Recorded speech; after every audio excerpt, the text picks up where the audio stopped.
channel with me, JB. I hope we're all doing really well this evening, which is Friday the 19th of September. It is Friday. Get that Friday feeling. Yeah, it's another close to the end of another week. Tomorrow is the weekend. So some of us, commiserations to those who do work on a weekend. I know it can be tough. I'm just glad I'm finished now for the week, but I like to end my week and my nights talking to this community and telling me what's out there. So tonight is a little bit of a different show. This is a Friday night show. I want to say anything goes as such. There will be some structure on here tonight. I just wanted to go through a couple of things. Legend of the chat, Scott, legend of the chat out there. To Danny B, my team is coming along. Debbie, Scott, as we all saw, Tulip Play says, hi JB. Tulip, I hope your exams went well. Hopefully you've done well in them. So fingers crossed. Let me know how they went if you've had them yet. My exam went well. There are a few more next week. You can feel free to tell me, let us know what exams they are. My daughter actually has her 11 plus tomorrow, so she's got an exam as well. So, and I've got some exams to do. I'm doing a certification thing at work as well. So it seems like it's the exam season. So what I wanted to go over tonight, now just in case any of you missed it as well, so we kind of briefly went over the press conference. Thank you very much. Thank you. I will pass that on to her. Of course, we're very, very kind. So what I wanted to do, yeah, guys, get in that chat, give us a hit. So what I wanted to do tonight was go through, and again, this is a Friday night show, bring in some stuff. I did a brief Football Club 26 video today, pretty much with Scott. If you want to see a noob play FIFA pretty much for the first time in about 12 years, doesn't know what he's doing, got absolutely trashed in the first game, it's all up there. Scott says Alanga on here is sick. Well, Scott, I'm glad you've got some decent plays, because all the plays that I've got are utterly shit. I'm going to have to try to do something on that team. But yeah, so press conference today, not really going to go through too much of that. We went through that this afternoon. But what I wanted to do, and I think people have not missed out on it, but I wanted to get Scott, mate. What? Honestly, mate, you are just smashing me up, mate. I got my packs and they were absolutely crap. But I'm glad that you were doing well, and my team is utter pants. So Wilcox, our director of football, did a charity sort of event, talking and sort of decided to come out with things. And what I've led with, which I think some people have probably missed on it, but again tonight, get in with what you think of Amarin. It's because I've got it months ago. We need to TK program. Yeah, Scott, we absolutely will. We absolutely will get some sort of channel, something going on program. We will absolutely get something together. That's why I've got it in here. So I did a tester today on Football Club and it seemed to work well. So we will get that up as well. So getting your thoughts tonight about, I don't know if you've seen the Wilcox interview, the sort of chat for the charity thing. Let me know about tomorrow. Damn, how the mighty have fallen. It's funny to see the MiG-96. And again, get in there with your banter as well, as I always say.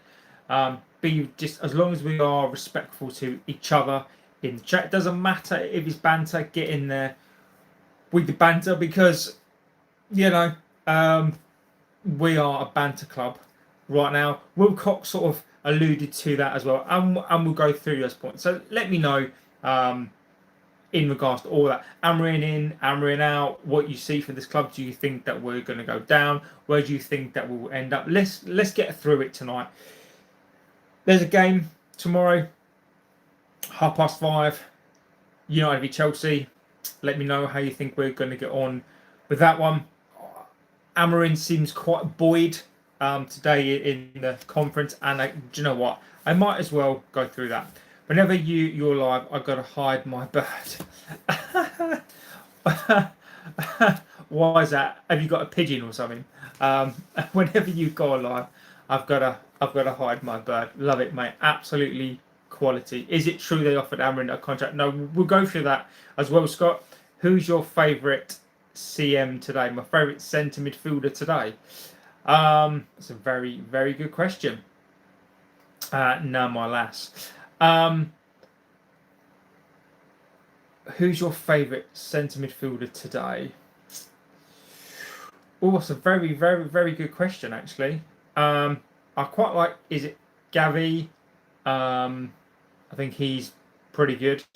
Yeah, I mean, Camavinga, I do quite like that as well. Yeah, Bellingham, Pedri. That's the guy I'm thinking of. Pedri. Scott, again, you've come up with a good one as well. In my opinion, Pedri is world class. Yeah, that is who I was thinking of. Pedri. So thank you. That is him. Yeah, Pedri for me. And they always seem to be able to pick up those sort of young kids. Please say Sadio Mane. He's the best footballer player in the world. He used to be, for a brief period of time, he probably was. I remember when he scored that hat-trick for Southampton, really, really quick one. Obviously a special player there. Oh, Scott, mate, will you honestly, Scott, you're killing me inside, my friend. You're killing me inside. I think Mane at one point was probably one of the best sort of wide players in the world. Obviously not now. The time comes to every player when they're not as good as they were. Salah is going to come to him as well soon. Cristiano is come to him as well. Messi. So yes, I do agree. He was an absolute blinding player in his time over that 3 to 4 year spell. I think he was fantastic, but not anymore. To go back over the new contract, Amarin came out and it was a joke. So it was asked to Amarin, how did his talk with Sir Jim go, and basically he said in jest that he was going to be offered a contract, which obviously is not true. I will go over some of the. I can't actually because it's on the computer and I don't have my notes. So basically, Amarin spoke about intensity again. He said he was happy with training this week, blah blah blah blah. And then he kind of focused in on what we need to do with more intensity. He wants Lucho back. He basically said that he needs that intensity from him back. I mean, the guy's been out for the best part of 18 months, but he's always there. He's always in the training. He's always looking at the younger players. So Lucho is still part of this squad. He's very much integrated in with this squad. He's part of the management team, so the leadership team as well. So guys, good things. Mason Mount is back. So I will hold my hands up to that and say that Mason Mount is coming back. I thought he'd be out for a couple of weeks. I'm really, really pleased to see that he's not actually going to be out again for a couple of months. So I think it's encouraging. I've been Mason Mount's biggest critic, more so because he's been injured. But he can come back. Cunha is back as well. The low is. He's still not back, so it looks like we do have some players back. Rashford crazy peak, live lightning. I wouldn't go. Can you please spell run? No. Rashford crazy peak. I wouldn't go that far. Rashford seems to be responding to the Barcelona stuff. And again, guys, get all this in today. What do you think of Bruno's tweet, his post in regards to Rashford? I've got some opinions on that, and I will go through that as well. So just tonight, get in your opinions, what you've seen, what you've heard, and all that stuff, and we'll go through all that as well. The MiG-96, with the inflation in his prime, how much do you think a player like R9 would cost today? I mean, if we're talking about inflation, so let's think about it, right? So I can't remember how much where that R9 went for. So I think if you inflate Shearer's price, so Shearer I think would be the equivalent of like 200 and something million pounds today. So, but I think the thing is, and again, I think that's a fantastic question, the MiG 96. These are the questions that tonight, let's get into it. We can move the show around. I think when you talk about inflation with players, I get it, right? So, you know, Alan Shearer, if you inflate his price, it'd probably be around, I don't know, 220, right? But it's not that, right? So I'd probably say it's more likely to say, look, how much of a value would R9 be? So if you're going to up that price, of course, in today's market, R9 would probably be worth 300 million. But if you're talking about that kind of price, you know, I'd probably call it and say it, you know, things like, there's probably no price on these sorts of players. So what I mean is that, you know, these players, the only way that they move between clubs, so like a Messi, Cristiano, is they run their contracts down. So the value is not really in the purchase price of the player. The value is more in the wages. So I would say if you were to pay cash price for R9, probably Mbappe was worth what, 200 million. R9 would be worth 250. But you probably wouldn't be selling him at that. He'd probably let his contract run down, and then somebody would then, you know, give him like £100 million a year. So I like that conversation though, the inflation. But I think an R9 in his prime would probably be the most valuable player today. Did you watch Rashford last match? I did. I mean, don't get me wrong. All right, I want Rashford to succeed. I'm not one of these United fans who are I don't wish him ill. Like, I want him to do well. I want him to have a fantastic career. I want him to score a hat trick. You know, I want him to be the player that he's supposed to be.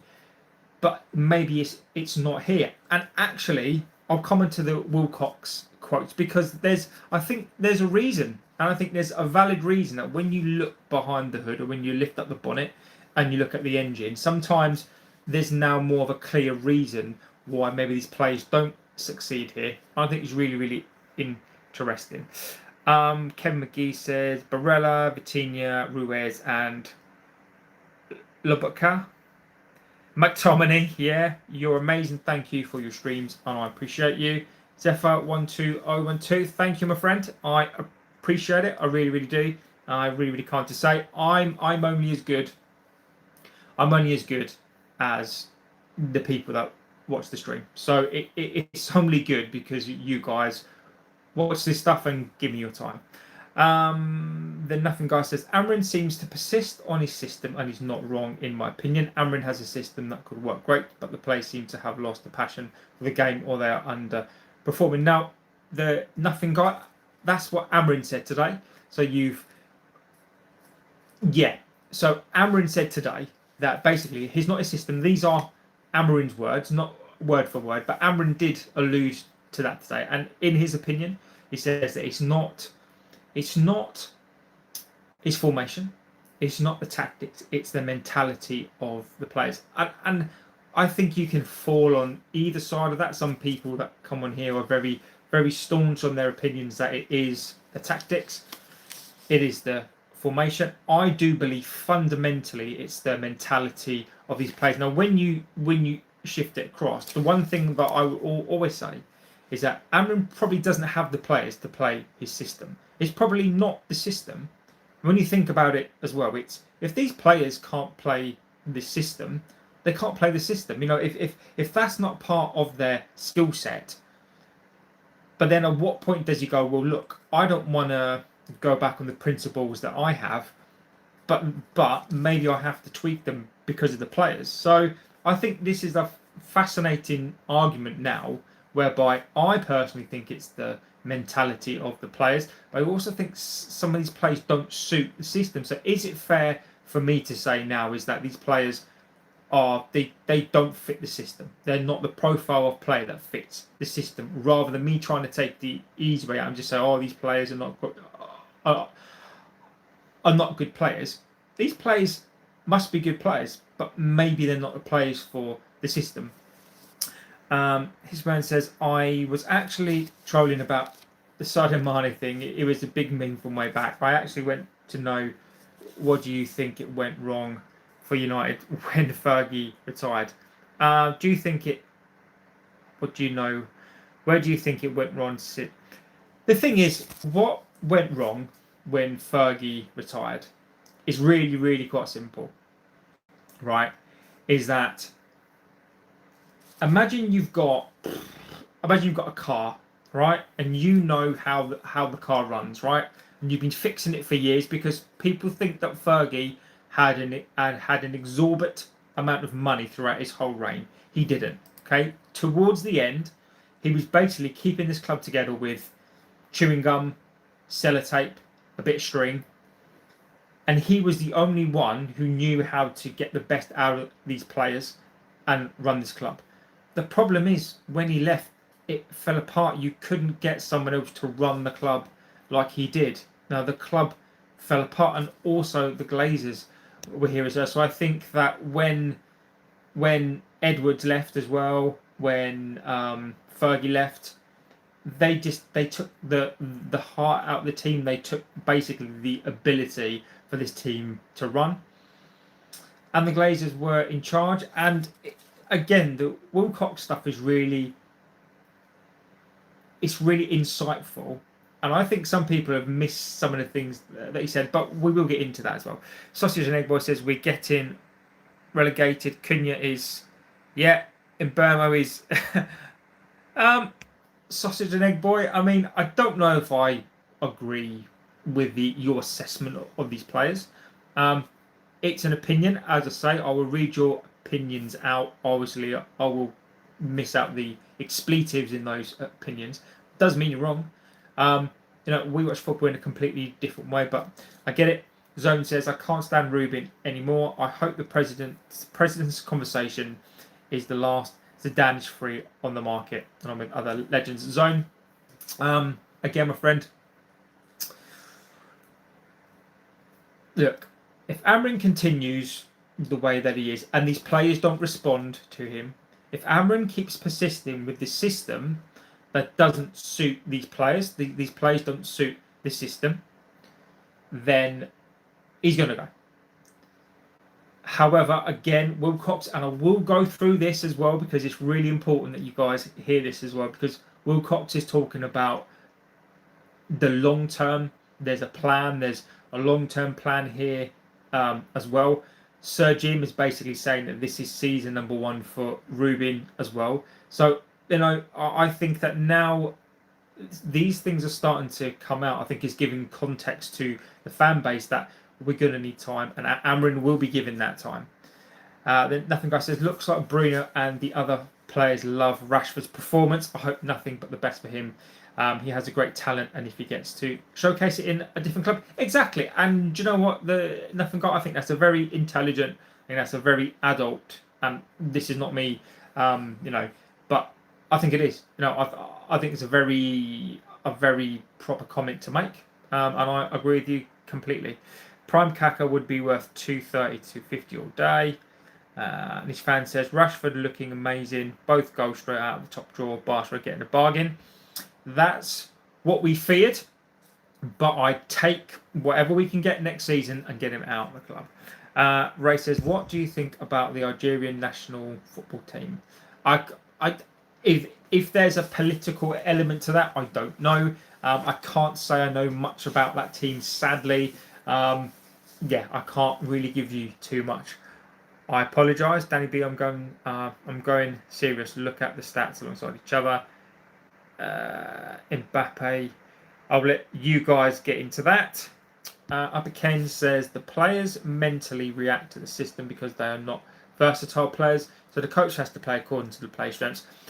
Do you know what? Again, I'm liking these comments tonight. We normally get a lot of just arrowing out or whatever, which is fine, which is absolutely fine with me. I just wish give it some context, but that again, I think that's a good comment because the players again, I don't think are mentally tough enough. I think last season, and I think maybe some of these players have been here before. It must be horrific. It must be PTSD, right? Because I think today, thinking about this, it can't just be keep blaming the players, right? I do have my issues with these players. I do think a lot of them need to go. But how do we get through the season in some sort of fashion? In my opinion, that means Amorim can stay and build on this, because I think that as much as some of us do think that, not me, but some of you, and I respect that Amorim out as well, is that I get it. I get that you want change, but who else is out there? And I don't think anybody right now can come into this squad and change this group of mishmash of players, and I think that's ultimately what we're seeing here. I need to turn that light down. Is that better? Yeah. The Mig96 says Mbappe is a great football player. If Mbappe would have played in the 90s, Serie A, he would have scored. Yeah, he does actually. Do you know what? He does actually remind me of that sort of play. You're right. Zhang Wei, for me, Mbermo needs to leave for the sake of his own career. I mean, come on. I mean, he's only been here for come on. He's only been here for a couple of weeks. But I get it. I understand he did. R9 definitely is the best 9 ever. Maradona, Zidane, Maldini, Nesta, Henry, Ronaldinho. Literally every legend said he was the best. Who wins? Who wins in a fight? Walter Jr. or Thanos? I don't know. I'm taking you. You mean Walter Jr. from Breaking Bad. I mean Thanos wouldn't be that cruel, would he, to fight him? I think Walter Jr. wins, because I think it's the right thing to do. We have quality players who are proving to us that they are good. But the thing is, what frustrates me is that they can do it. They have shown it. So I agree with you. Jason Armour says United fans need to understand, just like Liverpool had a massive dip after supremacy, the same has happened to us. All the empires rise and fall. United will be back looking at a 5-year project. Jason, thank you for that. I think that's a very astute and a very wise thing to say. I think the difference is, though, is that football now is the gulf in money. And what I mean is that the Champions League now, the money is so big and squads are going to get so vast, that my fear is that the difference is that now we're talking about billions of pounds.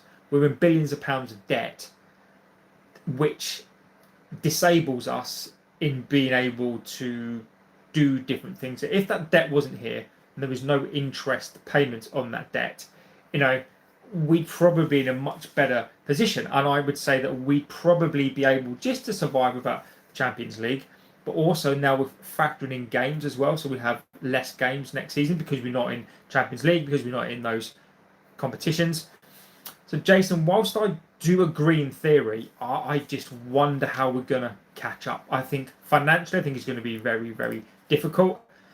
I think we have to recruit right. This is why we have to let Amorim have a shot, because if we now then change him over, we're going to be 5 years behind again. So I like the comment.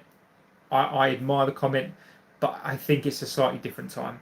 Do you think Man United legends like Gary, Paul adding their weekly pressure as pundits on Sky Sports has been affecting performances? I do. When you've got legends, right? When you've got legends of this club that are calling you out, and I wonder if back in Neville's day, and that if they had like Samat, talking about him, or they had George Best or Law or like whoever commenting on them. I wonder how they'd been. And they were. The problem is that they were protected. They were protected by Fergie. They were protected from the media.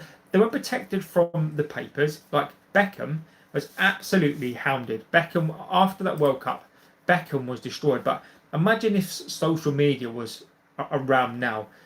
So they were protected. I know there were the Sun, the Mirror had their pot shots, but that was in a paper. You didn't have to look at it sort of on a phone. So I don't think sometimes that they appreciate what it's like to be a player now. As we said, it took a bit of time for Klopp to adjust. Sure did. I just prefer modern footballers. My all-time 11 would include. Niche fan, you've not lived, mate. I'm absolutely adamant on this. The legends of the 90s and early noughties would, in terms of mentality, would wipe the floor with modern players. Modern players could not handle peak Henry, couldn't handle Ruud van Nistelrooy, couldn't handle Stevie G, Lampard. Even going back like Vinnie Jones, like Steve Harkness for Ipswich. John Barnes. They would not be able to handle that physicality. Like absolutely not. Then nothing, guy. What are your top 4 for Premier League standards this season? I got Liverpool, Arsenal, Chelsea, Man City. Even though City won last night, City beat us. I think City don't look particularly good. I think you're right. I don't know. I wonder if Liverpool's luck is going to run out at some point. And when I say luck, I mean, the fact that they're getting goals. Late goals are not luck, right? It's just a team that means they persevere.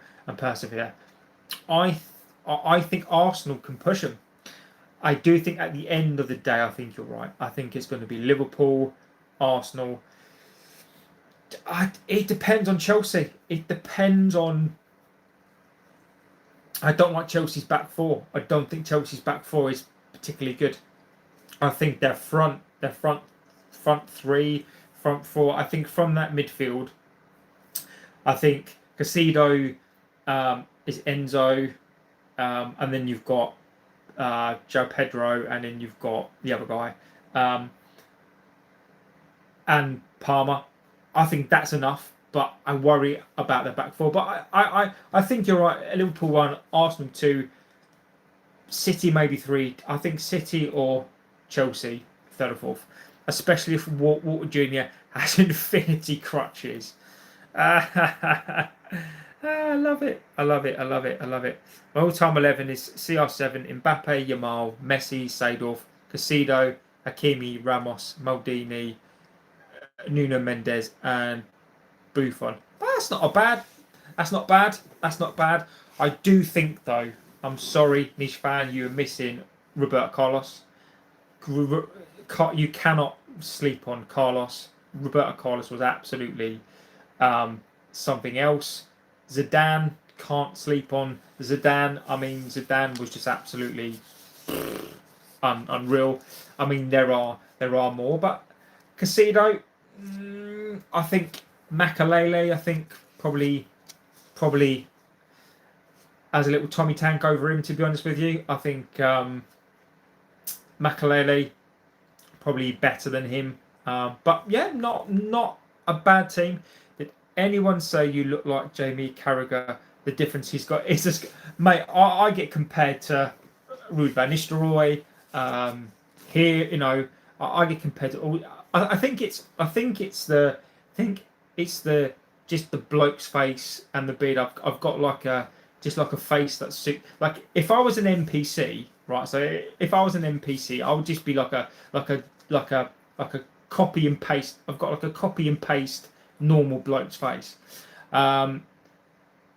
I consider 90s plays modern. Cool, fine, all good. Zanwi says Yamal in your all-time 11 after a couple of seasons is crazy considering Hakimi is there. Is that a penguin on freeze frame on your telly? It is It's not. It's a bird. It's just a random picture. It's just a random Microsoft picture thing on there. Bluey Games. Sorry for being late. No apologies needed. Mate, I told you we needed Mount or Cunha. They're both definitely starting tomorrow. Bluey Games. I am actually. The jury's still out for me on Mason Mount, right? Mason Mount for me, the jury is out only because I need to see him play in a winning side, right? So if we can see, I like Mason Mount. I like the idea of Mount. Let's see. I mean, I am with Mason Mount. I like Mason Mount. I'm prepared to be corrected on Mount, but let's see. Please like the live, guys. He's literally answering all your questions. I'm trying to. The Catamole. I love that. What about Robert Hoof or the Lap? The Lap with his long throws. Have you seen the Harry Maguire interview? The comments were really missing the point. He's a great lad. Yeah, I don't think there's much between the ears, mate. Yeah, about Liverpool, but every time I see a team of superstars, I feel like they're gonna fail badly later. But I think that they are more than good enough to win it back to back. I hope not. Calm mind. Duncan Ferguson. Oh, he was a beast. You look like a combination of Rude and Jamie. Thank you. If you was an NPCJB, you would be the. You'd be. I would be Scott. I'd be the guy who's getting arrested. Love your stream, mate. Subdue. Thank you. Nothing, guy. Legend. Get Bruno out the team. If Bruno Fernandes is played in his right position, fine. He can stay in the team. But Bruno doesn't work at 8. He does not work at 8. It's a bit like asking me to, I don't know, be a plumber, right? I'm not a plumber. I've done some stuff at home with some taps and under the sink, but doesn't mean that I'm a plumber. Either play him in his position or don't play him at all. We would have lost 1-0 if Cunha started alongside Bruno in the 10 City game. Possibly Prime Keane or Prime Casido. Prime Keane, absolutely Prime Keane. So, Wilcox, what did he say to expose the Glazers? So, I'll tell you what he said. I've got some notes and we'll go through that. So, Wilcox said, so it's been an eye-opening 18 months, which he said that he didn't know the challenges that he would face when he came into the club. He said it's very, very different from when you're looking from the outside into this club. Now, Wilcox, if you don't know, was a winger, right? Wasn't a particularly good winger, but he was a winger. So he won the Premier League with Blackburn. He played for Blackpool as well, played for Leeds, and I'm sure he played for someone else, but I can't think of it. So, in terms of a footballer, Premier League, not a Premier League legend, but one of those kind of good Premier League players, that you'd probably have in your sticker books. I remember I had like loads of like the same stickers of a particular person. But apparently niche fan. I guess niche fan. I guess from the outside looking in, maybe you don't fully appreciate what it is, right? So Wilcox basically came from Southampton. Then he went to Man City for a couple of years. So he kind of done his badges and that kind of stuff. So I think in terms of a pedigree, I've got no problem with him. I do think he's still learning on the job as such. But so he said that he came into the club and didn't realise the challenge that he was about to come in to face. And this is the line for me that he didn't say it, I think, with any malice or intent. But this is for me where he said it, and I'm like, you've basically just exposed the Glazers and you've exposed this club. So he said, there's no identity. There lacked alignment between the CEO, the ownership, the football, and the academy. Basically saying that there's absolutely, when he came into this club, he said that it wasn't what he thought it was. He said there was absolutely no They didn't know who they were. They lacked alignment between the CEO. They lacked alignment between the ownership. They lacked alignment between football and the academies. It just astounds me. He said he's been in this job now for 18 months, and it's been one of the hardest jobs that he's done. But the fact he's come into this club now, bear this in mind: the Glazers have been in charge for 20 years, right? Let me go through some of the comments, and then I'll come back to that. Do you think Harry Maguire should have taken one of the 5 penalties during the Carabao Cup? I feel that was very poor form from him because he took one during the sudden death. He banged it in top bins. Maguire can take a penalty. Like, I've got no qualms about him. He can absolutely smash them in. I mean, I think as a leader, Maguire should have smashed one into the back of the net. Amrin said nobody is first choice keeper, which is great since Binder is sometimes great or sometimes worse than Onana. He doesn't want to put pressure on Lemens like some sort of fans. Yeah, I think it's wise. I think we're all, as a fan base, wanting these players to start, right? I want Lemens to start. I really, really do. But if I want Amrin to stay, which I do, right, I need to go with, look, if Amrin thinks that he's not ready to go in goal. Now, he's been proved right, I think, on a lot of decisions that he's made. And also, this may seem like a weird thing to say, but if you think about it, the Rashford thing, I think he's right on it. And the reason why I say that he's right on it is that if Rashford had stayed, Rashford wouldn't be playing. He wouldn't be happy. His head would be down. They would just be annoying each other. But he's let him go, I think, for the right reason. So he's let him go. The team is better off without him. Depends on your view of that. He wasn't really playing well. You have an asset who's stuck on the bench, who's not going to play, going to devalue the whole time. But then he's let him go, and Rashford is flourishing. It seems to be that he's starting to come into his own. He scored 2 fantastic goals. I'm not in some island team in Spain like Mallorca or he's playing in a Champions League game against probably one of the better sides in the Premier League and scored 2 fantastic goals. I think for Amrin, I think that is the best decision to make, and I think people miss that.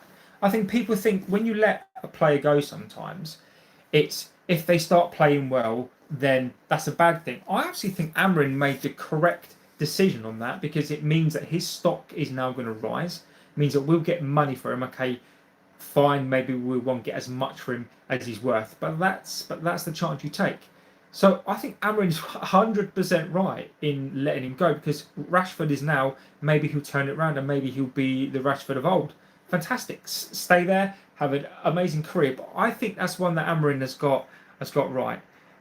Even bagging during the Euros, exactly. Good evening, pure Amazer. Good evening, my friend. You're still a little nervous about tomorrow. Of course I am. I mean, the one good thing about watching the Champions League is we're not in it, so I can enjoy it, right? Tomorrow's game is like a trial by fire.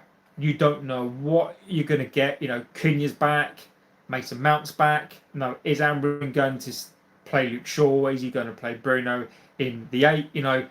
These players go from week to week. It's basically you don't know, right?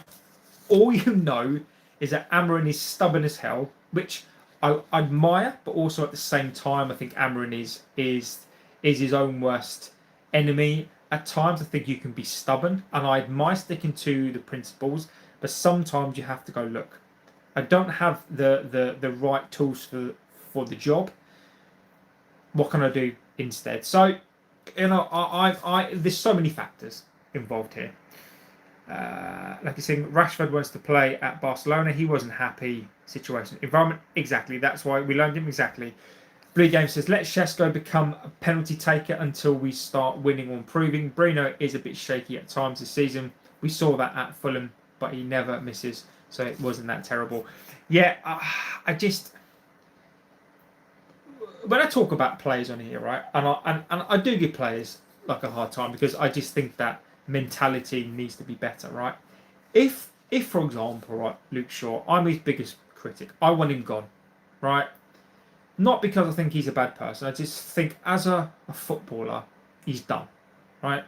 If Luke Shaw could turn it around and have a worldie, I'd be more than happy to be corrected on anything that I've said on these players, right? So what I really want to see, what I really want to see tomorrow, are these players stepping up tomorrow.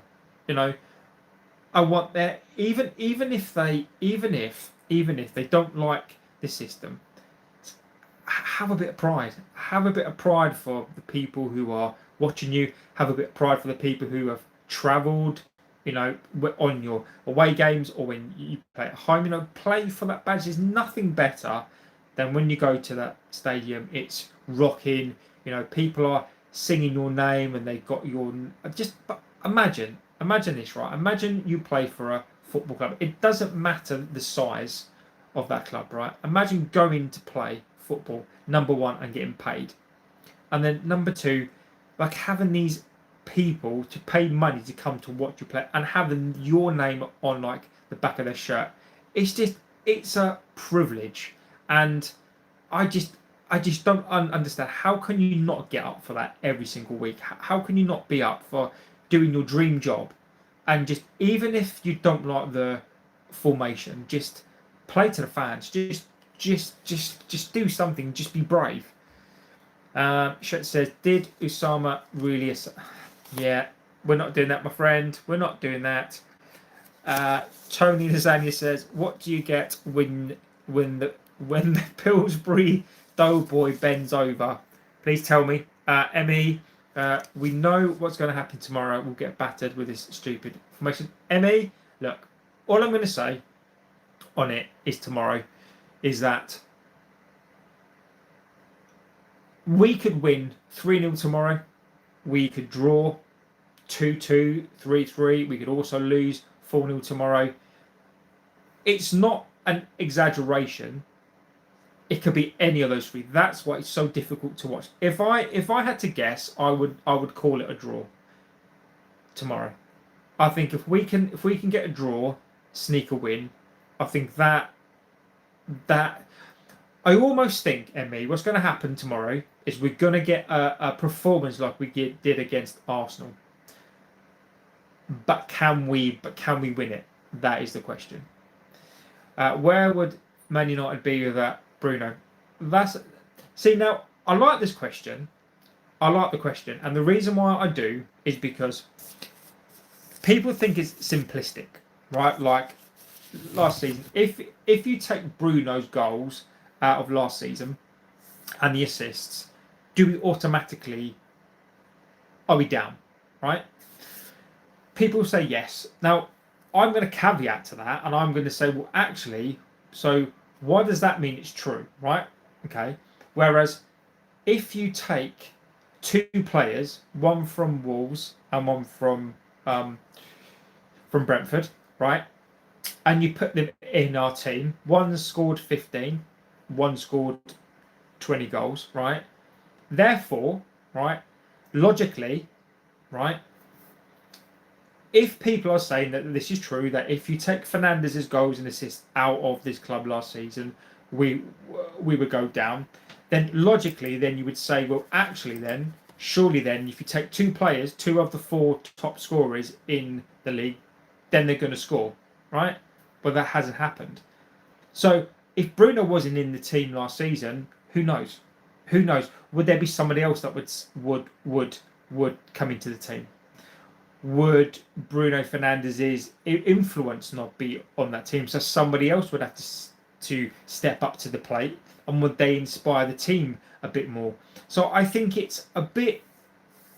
I understand the argument, and I totally get it. And logically, you'd say if you take that player away, who on his day is a very, very good player, one of the best, you would lose those goals and assists, and yeah, maybe you wouldn't get those points. But then I'd bring it back to, well, look at what we've done. We've brought 2 players in for the goals.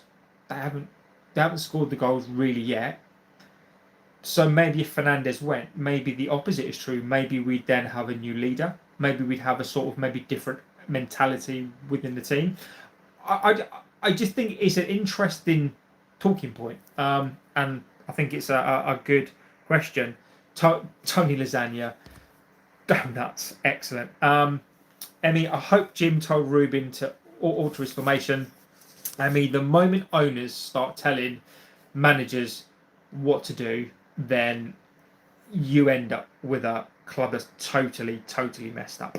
Very amazing. I'm going to be honest, it's looking like a shambles for you lot. So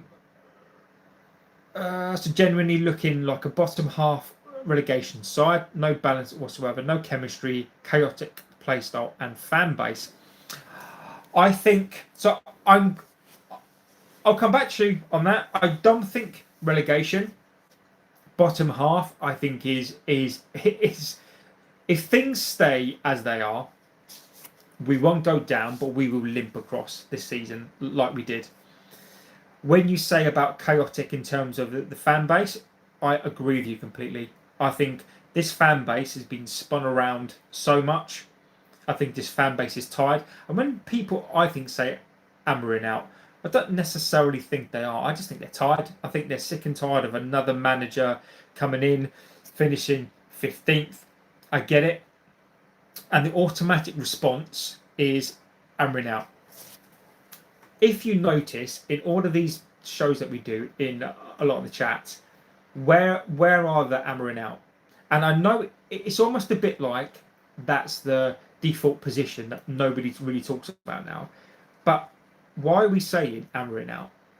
I know why we are, but surely it should be the Glazers out, right? Surely it should be Sir Jim out. And this is what the Glazers have done. So the Glazers are cowards, right? How cowardly is it? So not only do the Glazers let Amorim take the flak and let him speak, Wilcox is now coming out. And I think as Wilcox should come out and talk, but the Glazers is just putting everybody in front of themselves to distance themselves. And this is what Ineos have done. Ineos have given them the perfect shield so they can sit back and hide. And they are cowards, absolute cowards. So I agree with you. The fan base, I think, right now is chaotic. I think people are... It's what the Glazers want. We've got a fan base who are not... who are arguing amongst themselves. I do feel really fortunate on here, though, that we do have mostly a logical conversation. Even if we don't agree, we still have our differences and our views, but at least we give our opinion in those views. But I pretty much agree with you, other than the relegation bit, my friend.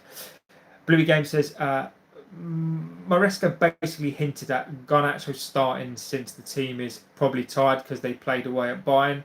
Garnacho, look, Bluey Games, do you know, right, the Bruno Fernandes, I hope, I'd respect Fernandes, right? This is how Fernandes can redeem himself for me, and I'd let him stay the whole season. If he goes in and does an absolute cruncher on him, if Bruno can just take out that little Argentinian whinge bag,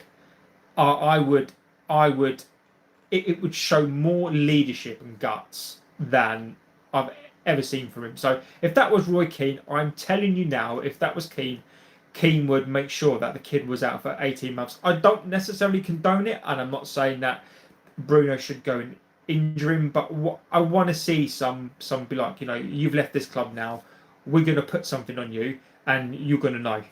So that's what I want to see tomorrow. Pierre Mason said, I see a dark season ahead. Look, what's the worst thing that can happen, right? What is the worst thing that can happen is that we're going to have a dark season, possibly. But I want to try and be a little bit more upbeat in that. You know, we do have plays. You know, can we get worse? Possibly. But I think the most important thing is that, look, if we support game to game. I think the negativity, and I get it, does feed back to the club, right, and these players. But if we can just give that support in game, and then we start to win, and we give more support, I think as much as it is a dark time, I think we still have to give this team support. Even for me, even if Luke Shaw's playing and all these other players that I'm not the biggest fan of, I'm still going to support them because we need that now. We need to stand together. I think a complete art form says the Glazers have ruined the club. They have. They absolutely have. They are a scourge on this club, and until they go, I don't see us getting anywhere at all. Emmy says, pure, if Amarin stays, we get relegated, plus all the academy players will rot or leave because they all play 4-3-3 or 4-2-3-1. Bluey Game says, during those 90 minutes, our players cannot treat Garnacho like a princess, put tackles in and done our back. I agree. Absolutely agree. Absolutely agree. Have you seen the young academy prospect though, JB Dixon Myers? I haven't actually. I haven't. It's all about the JJ kid, isn't it? He's the one, isn't he? That everyone is going on about. Gabriel, yeah, welcome, my friend. So I don't speak Portuguese, but welcome here, my friend. The complete art form. No. Miss. Okay, Emmy. I want us to lose just so Amarin is guaranteed to be sacked after those big games. Emmy, he ain't getting sacked, mate. He's not getting sacked. He is not getting sacked. I'll caveat that, Emmy, with if he gets tonked tomorrow, and then he absolutely gets hammered in the next 3 games, then I think he goes. But I don't think he will. So I don't think he goes yet. I think he's got till Christmas. Pyramid says, I think the start of the downfall was the signing of Cristiano in 2021, completely unnecessary, and that was the first real big issue. That started in 2020s for the club. Ollie Ball was class. I'm not sure Ollie Ball was class, mate. I'm not sure Ollie Ball was class. Yeah, I'm not too sure about that. I think our problems started when the Glazers took over, mate. I think that was the absolute. That was the beginning. That was the beginning of the end. Cristiano gets him sacked. I agree. Glazers out. The hoes are the reason we're in this mess. Exactly. The big games. Tottenham fans can banter us now. I never thought we'd lose 5 games in one season against them. Oh, I know. But the worst thing about that is just that final was absolutely atrocious. Gypsy, yeah, hi from New Zealand. Hello, my friend. I hope you're doing really, really well. Get your comments in. Why can't the fans be sick and tired of the Glazers? Exactly that. And I think we're talking about players, we're talking about coaches, we're talking about styles of play, we're talking about formations, we're talking about, Amarin in, Amarin out, Wilcox, and all that stuff.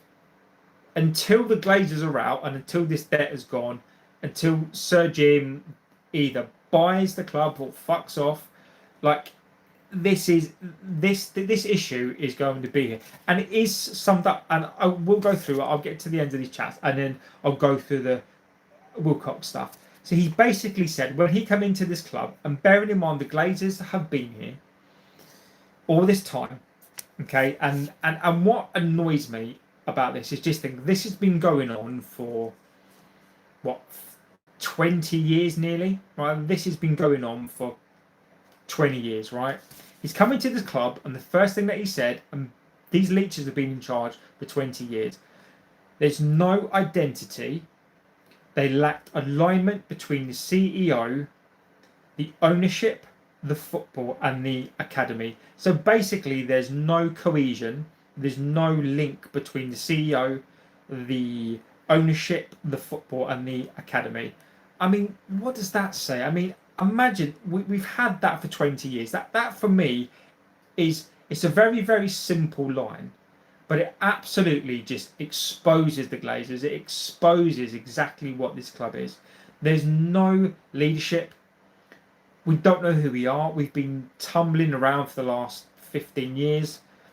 You know, there's no structure in place. And just think, so since the last 20 years, all we've had is structure in the last 18 months.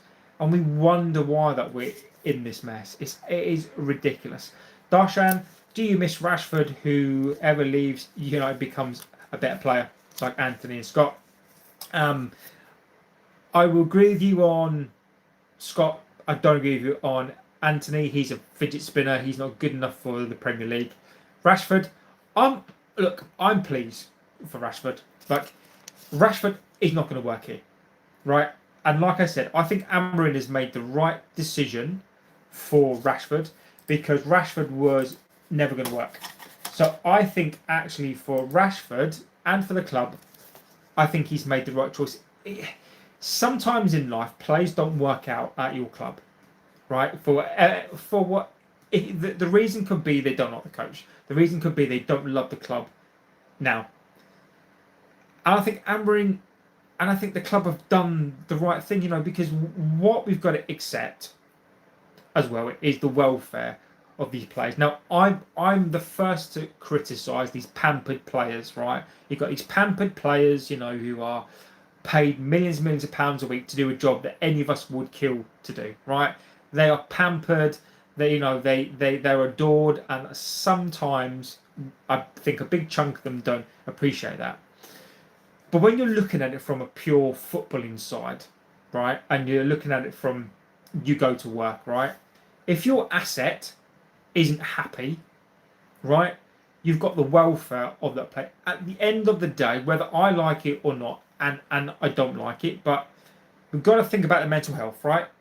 I suffer from that as well, right? I've got a condition and I suffer from it, right?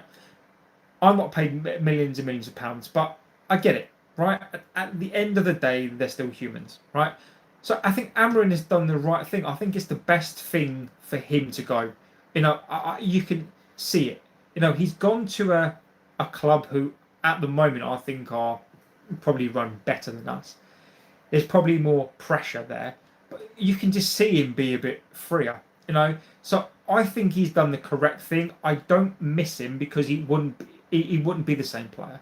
So I think they've done the right thing. Whether by luck, I don't know, but I think Rashford going to that club, I think it is 100% the best thing.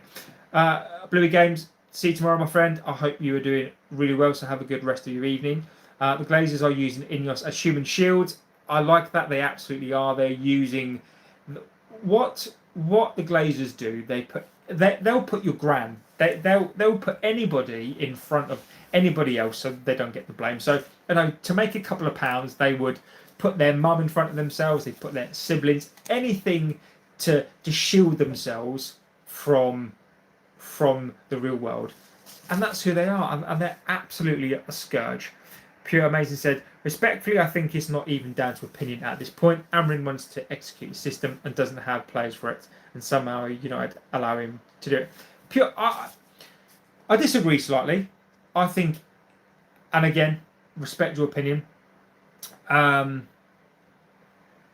I do agree is that he doesn't have the players for this system, right? But where I disagree with the execution part is he can't execute, right? Agree. But have the mentality, these players, if you're a winger and you're being asked to play wing back, right? I don't mind that these players can't play the formation, right? I'm not arguing that point.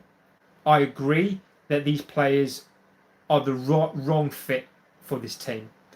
But my problem is the mentality, and it's not. It's the drive, it's the passion, and the core fundamentals you should be able to do.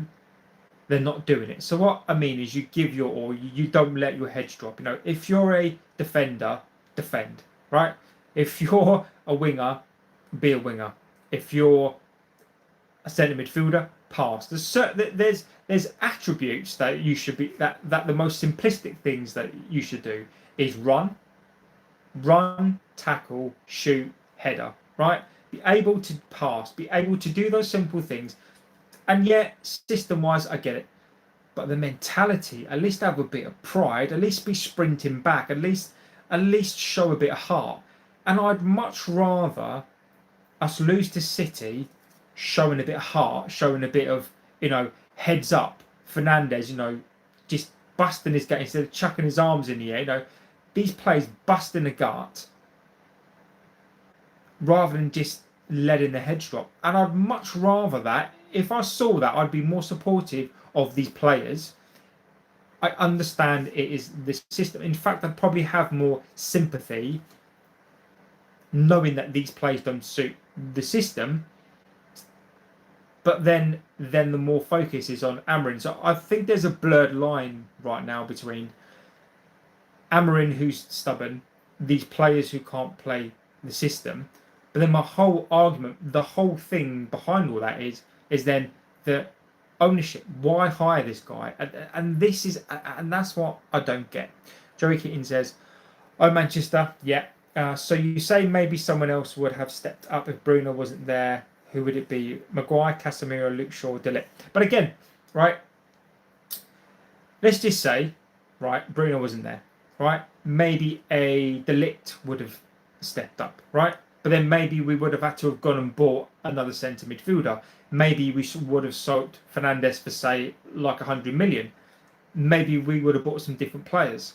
So what I'm saying is that I don't disagree that maybe we would have been worse off without him. But unless you do something, you can only guess, right? But is it not the same that Ineos guessed that if they bought two of the Premier League's, two of the four top scorers in the league, and factually bring them into the club, and that hasn't worked? So Bruno Fernandes, by the same logic, if Bruno Fernandes had gone, then actually who's to say that we would have been in a worse place? So that's what I'm saying is I think it's a very, very good comment to make, and I think it's a very, very interesting point. I don't dispute the impact that Fernandes has had on this team, but I think there comes a time where players who have run their course, and at 31 years old, I think, maybe he's tired as well. Where is Fred now? Darshan Fenerbahce, is he still? Chelsea hired Maresca because of the players we had, personnel to execute his system, and because his system was what suited back. Exactly that. But again, this is my whole problem with this squad and the manager. You've paired the wrong manager with the wrong squad. Joey Keaton says Roy Keane still has more passion than Bruno. Oh, did you see his argument against Ian Wright? I mean, that was amazing. Watch along JB tomorrow. Yeah, I should do a watch along tomorrow. If I don't do a watch along tomorrow, I will do a reaction. I am going to watch the game. So let's see what happens with that one.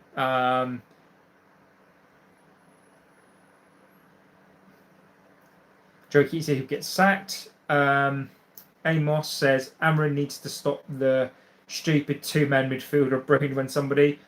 I don't disagree with that. I don't disagree at all. Joey Keaton, we won't be there at Christmas. Darshan, Ollie Ball was just counter-attacking team, and the team was like a flowing team, whether it was good or bad. Yeah, do you know what? Ollie Ball, do you know what? He played to their strengths. You look at the team that he had. He played to their strengths, and it wasn't always great. But towards the end, Ollie Ball didn't work anymore. And those players for Ollie did let him down. So Ollie Ball was good for a point. I loved those games when, like the PSG game, when Ollie came in, and we all thought that Ollie was going to be the next coach. And I just feel I'm disappointed for Ollie that it didn't come to pass. But do you know what? At least we had a semi-good time. Wayne says things started going wrong when Fergie left. Exactly, Wayne. Emma says also the three at the back doesn't work. I would not drop Luke Shaw and play an extra midfield like Maney. I would drop Luke Shaw like a stone tomorrow. Yeah, I mean, the problem is, is that just Amrin just doesn't play that system, and I think we can all, say, I find it really difficult to agree with going back to a 4-3-3, not because I don't think it's the right thing to do. I almost think it's an irrelevant conversation right now because Amrin is not going to do that, right? So it's almost a bit like, unless somebody's going to do it, I'm like, what's the point? Because he's not going to do it. Gerson says, I used to love Jose Mourinho. I didn't think his tactics was very good to watch parking the bus. You had a chance of getting Harry Kane, Wayne, mate. There was no chance. Harry Kane is a myth, right? I love how people use that stick to beat us with, right? Harry Kane was never come to this club. I mean, Spurs were never going to let him go short of like 100 million, right? We would never get an Harry Kane. He wouldn't come to us anyway, and to be fair, Kane was the wrong choice. I mean, we need a whole team as it is, So Harry Kane, to blow the budget on Kane for me would have just been an idiotic thing. So for me, I would have got Kane if we'd have had more of a completed team. So I would have said, if we were like an Arsenal at that time and needed the missing piece, like we did with Van Persie, what Harry Kane would have come here and bagged. So we would have won the league a couple of times, but we weren't that team, and there was no chance. You say you were not sure about Ollie Ball, but it came second, even though beaten from Liverpool, and you got to the Europa League final, losing on pens. You had a UCL next league compared to last. Look, Jose did it, but ultimately we are talking about one season. We're talking about, when I talk about I don't like Ollie Ball, is that if it was a longevity thing, right, then fine. But Ollie Ball worked for a season. If there was any length in it, if it was like a system, for example, the next season, then it was awful and he had to go, right? But if he could have done that season after season, maybe he didn't get a fair chance. I don't know. But when I say I don't like Ollie Ball, what I mean is it's not necessarily the way that we played and the small things that we achieved. At the end of the day, we come second, but let's be fair, we didn't win it, and it was a poor league that season. It was the COVID league, wasn't it? So I'm not taking that into account. But it wasn't longevity. You look at Klopp's system. That was a system that went for 7 or 8 years. You look at the Pep system. The Pep system's been going 15 odd years. He's tweaked this. So what I mean when I don't like Ollie Ball, what I didn't like about it, it wasn't long term. So if Ollie had a system that was longer term and Ollie Ball was going to work, happy days.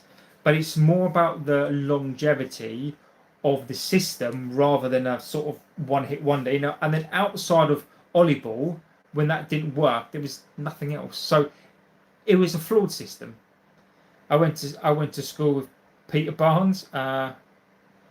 Rashford down tools at United was on 300k a week. Exactly. Rashford was a very fragile. He's a weak-minded in a sense. I do agree. Joey says, are you winding me up? Ruben Amorim wouldn't do a job at Luton Town like me, remind you a lot of who you are. Alex Ferguson wouldn't let Amorim pick up the cones. I disagree, Joey. I disagree, mate. I disagree. If you think I'm winding you up, promise you, I'm not. We all watch football in a different way, right? Amorim, in my opinion, is a good coach. You don't become a bad coach this club has an ability to do things to players and a manager that I've never seen. Amorim is not a bad coach.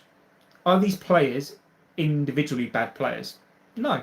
Some of them shouldn't be here. But it's the wrong coach for the wrong team. It's not the fact that he's a bad manager. For you to say, Joey, that he wouldn't go to Luton Town, I say this in the most respectful way, my friend, but it's nonsense, right? He is a good coach, right? It is nonsense, right? I know people are frustrated, but to come out and say he's not a good coach, and I get it. I get why people are frustrated, but he's a good coach with a particular system that suits a particular style of football. And will I say that he was the wrong hire? Probably. In my opinion, Amorim is a wrong hire on the basis that he doesn't have the structure and the team to play his system. Where I will then concede that he's a bad manager if he gets his system with his players and then he's still shit, then fine. But that's not happening yet. Somehow Anthony was the GOAT in Spain. He's not good enough against the team who presses. Stop bigging up Amorim. He's gone. Joey, look, at the end of the day, mate, we've got our opinions, right? I'm going to big him up because I believe in Amorim. As I've said, I don't think it's Amorim. I think it's a mixture of these players not fitting the system, Amorim not playing to these players' strengths. And I think if we stick with Amorim, I think it will pay off.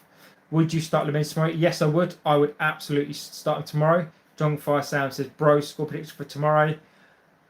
I'm going to go draw. I'm going to go for 2-2 draw tomorrow. I think we'll be at home. I think we'll create chances. I think we'll score. I also think we'll concede. Again, I don't think the wing backs are good. I think teams have a lot of joy getting in between the wing back and the centre back. I think they'll score tomorrow. I think they've got too many good players not to score tomorrow. I think a draw. I think a 2-2 tomorrow. But take a pick. Take a pick. I do think they will score. I just don't think. I just don't know if we've got the mentality tomorrow. So I'd go for 2-2. Outside of that, I don't really like trying to predict a loss, but I think it's 2-2 tomorrow. Amos says the entire midfield needs to change. I agree with you completely, Darshan. When Fergie retired, the club threw the kitchen sink at it, so it couldn't become the team we used to be. What a curse. Darshan, do you know what? I agree with you. I think that the Glazers didn't have, and Wilcox even said it himself, there was no structure here. So they basically let non-football people buy players and run the club. They had no idea. They thought if you go and spend large amounts of money on name players without doing the research and the mentalities of these players, research on who they are, whether they'd fit into this team, it's like they were playing like a video game. No idea. And now we are suffering for that now. Amos Dorgu is a defender, but Amorim plays him as a forward and expects him to create chances. He plays him as a wing back, doesn't he? So he plays Dorgu as a wing back. And I think, to be fair, I think Dorgu is a wing back. You could probably argue that he's a left back, but he deploys him as a wing back. So I actually think he's a wing back in the making. I think he's more on the defensive side, but I do like Dorgu. I do. Wayne says, who on earth sold the club to the Glazers in the first place? So, Wayne, I'll give you a little bit of a history lesson really, really quickly, right? So the Glazers back in the 90s bought Tampa Bay Buccaneers. And again, they bought that on leveraged debt, right? So basically, Malcolm Glazer, the patriarch, the Darth Vader, if you like, he basically wanted to buy some sports teams. So he threatened Tampa, right, that if they didn't pay for a stadium. He was going to move the Buccaneers out of Tampa. Now, obviously, having an NFL team in your state is a big, massive deal. They would have lost billions of pounds. So they basically created a Tampa Bay tax for the people, the constituents, to basically pay for the stadium. So basically, the Glazers never paid for the stadium. So fast forward, so basically JP McCoy and Magnus owned a racehorse, the Rock of Gibraltar, right? So Ferguson bought into that horse. Now the reason, and this is all linked, so they raced, they raced and they were all mates. So JP McManus and whatever his name is, they basically had shares. So they bought shares into the club as well. Now the Glazers at that time just started to buy some small shares in the club, and they started mopping up like these smaller shares. So they started to buy these small holdings from people, and then Fergie and McCoy, McManus, they fell out over money. So they fell out over about £1 million. So as an act of revenge, the two owners sold their shares to the Glazers, and as the Glazers then started to mop up these shares and started to buy some more of the club, they got a majority, and then they forced the club to sell. So they had an eye on this club, and it was purely just the ability to do it at a time whereby there was a falling out between some of the shareholders in terms of a horse, and the rest is history. So they basically mopped up a bunch of shares, saw an opportunity to buy into one of the biggest clubs in the world, and the rest is history. What about the man, the myth, the legend, the god hands of De Gea? Exactly. Fergie sold United to the Glazers for a horse, pretty much. Where are the academy players going? United is a corrupt club. I don't know, mate. I don't know. I don't know if the academy players are good enough. Now, interestingly enough about that, we get told all of the time that these players are good players. We're apparently got one of the best youth setups and teams. I agree with you. Where are these players? Where are these amazing players? And that's the one red flag where I will concede on this, is that the youth. Amorim isn't really giving the youth a chance. But then again, can you, with the state that we're in? Paddy Lars says playing Bruno in a midfield 2 when he's a 10 while Manu is on the bench is mind-boggling. I agree with you, Paddy. I agree with you, my friend. I agree with you. Edits Master said Amorim should get sacked. Look, respect the opinion. I'd love to know why. Give me a couple of points as to why you think he should get, sacked. Absolutely no problem with that. Long Don Silva. Oh, here we go. You're not from Manchester. Why do you support them? Long Don Silva. Your fans deserve all you're getting glory hunter years. That's interesting. Can I be bothered to answer you? All right, I will.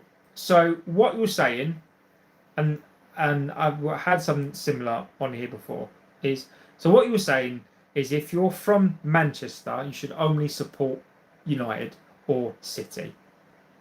Fair, right? So anybody outside of that shouldn't support that club. So if you're Newcastle, you only support them. So that then basically means that you're going to have a really small club. So how else do big clubs get big? Is they get fans, right? There's not 1 billion people in Manchester. There's not 1 billion people in this country. So what you're saying there is a very, very small-minded thing. Is that you shouldn't basically move out of your county, your city, and what you should do is you should only stay in your county or your. It's very, very narrow-minded. So I think that's a very, very narrow-minded approach to football. I don't know if you support football. I don't know if you just want to be on it to troll. Yeah, so I support them because my granddad did, pretty much. Your fans deserve all the getting glory hunter years. Well, I can tell you that I've been supporting since 1988. Um, so um, I've again Long John Silver. I mean, mate, you go back to the 90s. Like, are you literally stuck in like a time warp? Those are the arguments from somebody who's literally stuck in the fucking 90s. I mean, literally, mate, change the record. I mean, that is literally one of the most childish comments that I've had on here. Literally, mate, I just, you either had a couple of beers or you're bored. I mean, seriously, mate, it's 2025. You seriously, mate, just get in to 2025. What about Michael Carrick? He's undefeated. Carrick, not for me. Not for me. Not for me. So does United have pre-seasons around the world then? Exactly. Alonso would make a great man. United would make. I agree. I think he would be good for us. But ex Liverpool, he's never going to come. So hence that's why some would argue he's at the biggest club in the world. So I think Liverpool one day, I can see him going to Liverpool one day. I really, really can.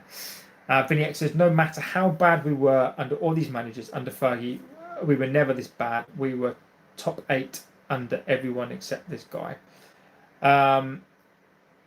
True. The only thing I'm going to say, Vinny, to that, Vinny X, the only thing I'm going to say, and again, this is not me, I'm not disrespecting your opinion, and I'm not saying that my opinion's right, is that, to me, this is Amrin's first season. And under Ten Hag, we had the worst points ever. Last season was not Amrin's team. I'll stand by that. I absolutely respect the fact that we finished 15th. I respect the fact that people were just like, no, this is not good enough. But for me, it wasn't his season it wasn't his team last season. I judge him on this season. If he finishes 15th this season, I'm sorry, he still gets a pass because this is not his team. So I find it really difficult right now to judge him. And I hate that. I don't like, and this is from me personally, if you watch some of my earlier streams, what I did say was, when I want a manager to go, I don't want there to be any doubt, right? I don't want there to be an excuse for him to be sacked. I'm more than happily if Amrin last season, if that was his team of players, right, and he said, look, I need a season, right, and then he come into this season, bought some more players, and this was what we got, and it was his team, you'd hear no qualms from me about sacking the manager, right? No qualms from me. But right now, there's so many excuses and so many doubts in my mind that how can we sack a guy who hasn't got his team? It baffles me. It must be frustrating for you guys at times to come and hear me and go, I don't understand why this guy supports him because in my mind, he's not done great. But that's on both sides. Like I at times, whilst I respect the opinion, Amrin Outers, respect the opinion completely. I get it. But the way that my brain works and just the way that I've watched football for such a long time and watched so many teams be built, and you can see it. If Amrin was back, my only thing that I'll say on this is that, for me personally, it appears to me that Amrin is the wrong guy, or was the wrong guy to bring in for this set of players. Drongfire says, I'd idiotic comments like you should be the Manchester supporters. Never minded. I think Kane is the best striker in the world at the moment. Wayne, I think it's a toss-up between Haaland and Kane. I admire Kane. I think he's great. He's a fantastic striker. There is no doubt. I think Haaland, for me, Haaland wins it because he's younger. But look, Harry Kane, I mean, fantastic player. Now, I remember when Harry Kane came through first, and he just hadn't stopped scoring, has he? I think Harry Kane. I still think Harry Kane is a very underrated striker. When people are going to be talking, I hope he does, but I don't. As a pure striker, I think Harry Kane's probably England's best striker in terms of pure striker. I think he's one of the best. Seen Fergie, we've been an experimental team. I agree. No, he says, how would you react if Ineos sacked Amorim and bring in the legendary Southgate? I think I'd lose my shit, to be honest. One of the things on here that I don't do, right, and maybe I should do, right, maybe I should shout and scream and have a reaction to certain things, when we score it, like other channels do, right? You get people on there who lose their shit, jump up and down, and I'm not just talking about the big channels, I'm talking about some of the smaller ones as well, right? They jump up and down, and they scream and shout, and it's all a load of bollocks, right? I try and be real, what you see on here is real. If I get animated, then it must be shit. If you want to see me go mental, then if we sack Amorim and bring in Southgate, I will lose my shit. Score prediction for tomorrow. I reckon 2-2. Starting 11. All right, starting 11. Okay, Dorgu, wing back. Luke Shaw, De Ligt, Yoro, Mazraoui. In the middle, he's going to go Casemiro. He's going to go Fernandes. He's going to go Mbeumo. He's going to go Mason Mount. And he's going to go Cunha. That's what he's going to do tomorrow. Did you know him before he came to United? Who? God bless you. I also support United. Welcome, my friend. I hope you're doing extremely well. Joey Keaton says, "Are you going off your mind? Chelsea will absolutely murder you tomorrow by at least 4." Joey, look. Let's see what happens. Joey, as I've said, my friend, right? We could lose tomorrow 4-0, but I think we could equally win 4-0. And I know you might think that's mental, right? I get it, right? But I genuinely believe that with the chances that we are creating, Chelsea have played in the Champions League. We've got a week's rest. I think anything's possible tomorrow. So do me a favour, right? If we win tomorrow, can you please come back on here? Not because I want to call you out, but just so we can have another conversation. But equally, if Chelsea spank us again, you can more than feel free to come back on and banter the shit out of us, right? But I genuinely believe tomorrow that we'll get at least a draw. But again, the most frustrating thing for me to come back to you, Joey, is that I can't come back to you. That is probably the biggest banter piece for me, is that I can't come back to you and go, oh, you're talking out your arse, Joey, because you're not. That is so frustrating for me, because I can't come back at you, because I know that could happen.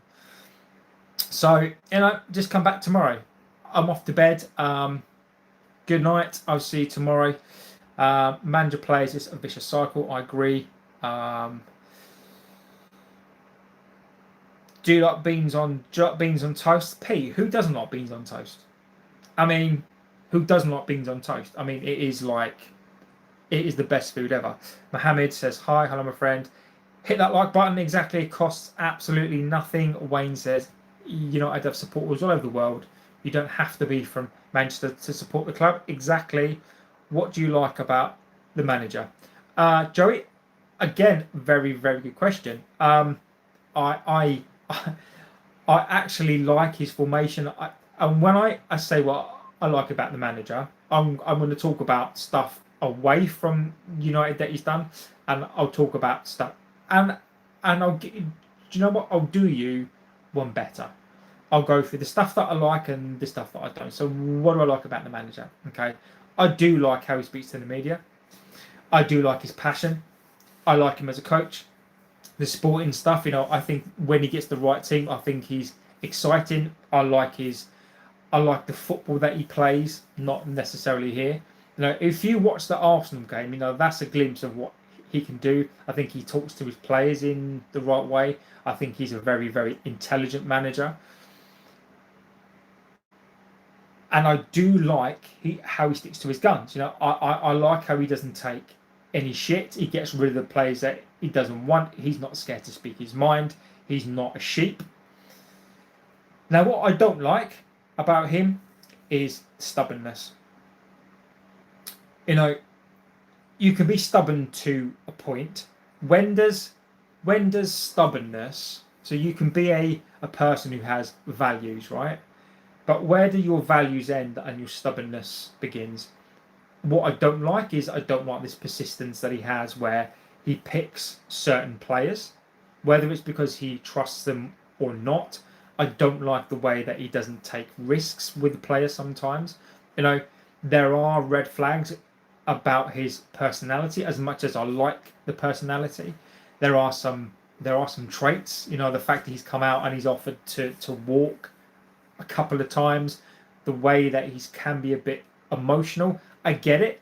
I like that side, but I also think that when a manager is a manager, you behind closed doors you can act in that way, but you're the leader, and I think sometimes that emotional stuff, and it's a healthy thing to have. So I'm not all Amorim is the best thing in the entire world. I'll even accept that sometimes that Amorim, he may not be the guy. But I do think there is long term in this manager. I think that once he gets his players, if he gets backed, you will see a completely different coach and you'll see a completely different side. Blooming Tiger says, "Who would you get if you sacked him?" I find that hard to answer, because I'm going to let the chat answer that, because I find it very, very difficult to answer it, because I genuinely don't know. I genuinely haven't thought about it. I'm not answering it because I'm trying to be like an idiot. I genuinely don't know. I can't answer the question because I don't know. It's a very, very hard question. Man United fan from London, exactly. Mr. M adding up by Monday. Danger said thoughts on aliens. I'm a man of science. I do believe that there are aliens out there, but I don't think they are in the form of little green men from space. The universe is too big for not to be another sort of species, but literally for us to get to elsewhere, it would take us billions and billions of light years to reach there. So our technology is not there yet. Maybe one day we can become a society where we can bend space, but until then I don't think we're going to find any aliens. Let's have a little look. Haaland, best number 9 in the world, I think so. Quick quiz: how many managers since Fergie can you name? Okay, David Moyes, Jose, Ranić, Oli. I've said Moyes, Van Gaal, Amorim. No more Amorim. Amorim will be Amaral. Please, you people should be Saki. I don't think so. I talk real facts about managers too. You are delusional. Leo Hedgie, Mason Mount is injured. No, he's not. Amorim confirmed that he's back. Goalkeeper, Shesko's wasted. Palmer hat-trick. Thanks, Mr. M. Come on, mate. Come on. We do not want to be seeing that. I want United to win, and they will win. Chelsea will choke. I'm liking that. Goalkeeper, I think goalkeeper will be Binder. Joey Keaton, good answer. Thank you, my friend. Appreciate that. I'm going to go for a couple of couple of more little points. So I'm going to go through what Wilcox said. So basically, Wilcox had like a little question and like answer session, talking about him and his playing days and blah blah blah blah. And then towards the end of it, he basically said, so I'll go through it again. So he basically said the club is not what he expected it to be. The job was bigger than he thought. It's been a roller coaster 18 months. No shit. He said he thought the club would be in a better place, which is interesting because that's what Cristiano said as well. You know, it's amazing that the illusion that this club has. And he said it was more challenging than he thought that it would be. Emmanuel, good morning, my friend, or good evening. Well, it is good morning here. And this was the bit for me that exposed the Glazers and exposed the club. Just a really, really small line. No identity, lacked alignment between the CEO, the ownership, football, and academy. And just think that has been here for 18, 19 years. You know, some guy comes in, has been at Southampton, Man City, was a player, has come in here to supposedly one of the biggest clubs, one of the biggest institutions, and has said the lack of identity, the lack of alignment between the CEO, the ownership, the football, and the academy. For me, that I am astounded, and people will miss that completely. That one sentence there for me is just exposes the Glazers for who they are, exposes this club, and I don't even think he meant to say it. It absolutely just destroys this club. But I think you are much better than Goldbridge and the Flying Pig. Keep it up, mate. Thank you. I mean, I'm just here. I sort of do my thing, but appreciate it. You know what I'll always say here is that I'll always try to be as fair as possible. This is what I read your guys' comments out as much as I can, because it's so important for us to be balanced, and I completely see every single side, and there's always respect. Always respect, my friend. He also said one of the things that really pissed me off slightly was when he said, never mind the redundancies, we needed a transformation, we needed to make a change, and we needed to have a streamlined business. Liam Mills, hello my friend, I hope you're doing really, really well. So, and this is what I mean about the Glazers, right? So why is Wilcox talking about the redundancies? Now, I know he's the director of football. Now, correct me if I'm wrong, but that is the football side. That's not the hiring and the firing side. And the justification, and I don't know if he meant it as it was said, but to come out and to justify the redundancies as part of a strategic transformation plan to slim down the workforce, you know, maybe we were overstocked. I get it, right? Maybe we were, but if you look at, and I'm sure if you look at the staff of City have got about 1,000 people. I think Liverpool have the same, Madrid have the same. So again, it's a rhetoric. It's a diversion, and then to basically say never mind all that, just to brush it underneath the carpet like it's a thing. So the 2 points for me that I think just expose this club for what it's become is, number one, you've got Wilcox coming out, who's the football guy, just trying to go, never mind the people that got sacked. It's necessary because we needed to streamline, because we needed to change the culture and make people more accountable for the jobs that they do. Fucking baffling. And then again, I keep reading this sentence over and over again, and it's just it's not getting called out enough. Now, I don't think it's necessarily Wilcox that up. You just packed Scott, so you just packed Cunha. I really hope not, mate. I really hope he's not round your house and you're packing him, because you know that wouldn't be good for the game tomorrow, mate, would it? Yeah. So, and basically, you know, Wilcox is there, and you know, from his perspective, I get, you know, he's been asked to do a show, he's been asked to do a talk. Um, Liam Mill says, I think with the redundancies, he's saying that he wants it streamlined with the employees accountable. We basically had too many people that. Now, Liam, I get that, right?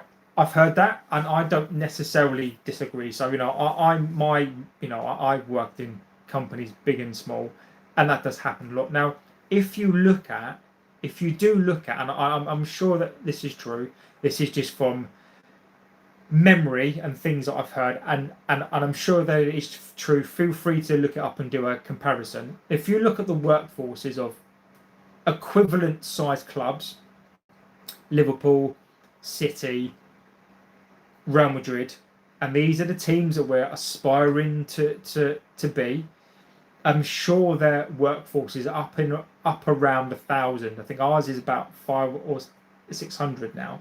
So whilst I agree with you, whilst I semi-agree that every business at times does need to reorganize, does need to thin down, I disagree for those reasons. I think that yes, we slim down, but I do know a couple of people that work there and still have and did work there and still do. And and and the thing is that some of those people have been asked to do 2 or 3 jobs. So all I'm saying is that whilst I probably do agree, actually, Liam, it would be an interesting thing. Actually, Liam.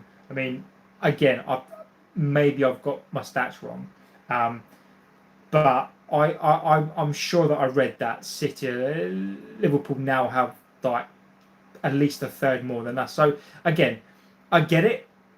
I do get it, but I don't believe all of the redundancies were for streamlining reasons. I don't. But I know, again, I get that point. I don't think Wilcox at any point in the interview, because I think he is a good guy. I think he's a footballing guy, and it wasn't that sort of interview.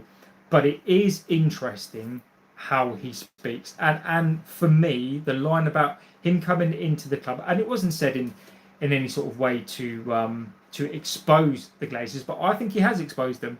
Is the fact that there was no cohesion, there was no identity, there was no link between the management, there was no link between the football side, there was no link to the academy. That is, I think that's astounding. I think you coming into a club this size and your guy's only been here for a short amount of time, has come out and has already seen this. So what the fuck have we been doing for 15 years? You know, that it just goes to show how poorly run, how it's bordering on, in my opinion, it's like a negligence. It's bordering on absolutely. And Liam, you're right. It is the Glazers that need to be held accountable. And also at this point, would say Sir Jim has got questions to answer as well. On the basis that if it comes out that Sir Jim is actually here to save the club, fine. But right now, when you're a facilitator of the Glazers and you have a opportunity, and we had an opportunity to get rid of them, and Sir Jim has kept them, there are questions that need to be answered. We're never going to get those answered. Joey says, I'm going to set up Liverpool channel proper. I think you should set up a proper green screen studio. You're honest and you don't discriminate against rivals. You go into the top pro. Thanks, mate. Joey, I actually have got a proper one, but this, for whatever reason, seems to work better. So, yeah, I mean, and as well, if you set up a channel, Joey, I'd love to come on your channel. I'd love you to come on my channel as well. You know, I think it's really good to have a sort of debate and really have a sort of, just have like some real talk. You know, so Joey, mate, if you set it up, I'll set this up as well. I'll do a proper stream for the watch along tomorrow as well. But yeah, mate, feel free.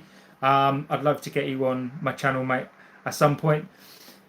Boss, how has your mental health been this week? Yeah, Ricky, it's not been too bad, mate. Yeah, I do suffer from it at times. I'm a big advocate of men's mental health as well. After suffering really, really badly, 20, without bringing this down too much, 2023, I was nearly not here. It got to a point whereby, I wasn't nearly here anymore. Thanks to so many people that I'm basically still here.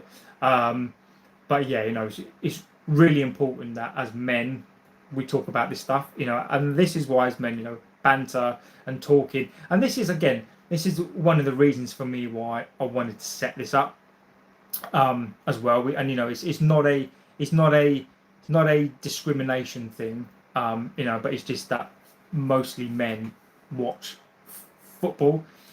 I'm a guy, I'm a guy of a certain age now. I've got children. I've been through so many different things, and I think that it's not only we talk about something that we love. It's important to talk about football. It's important to share things as well.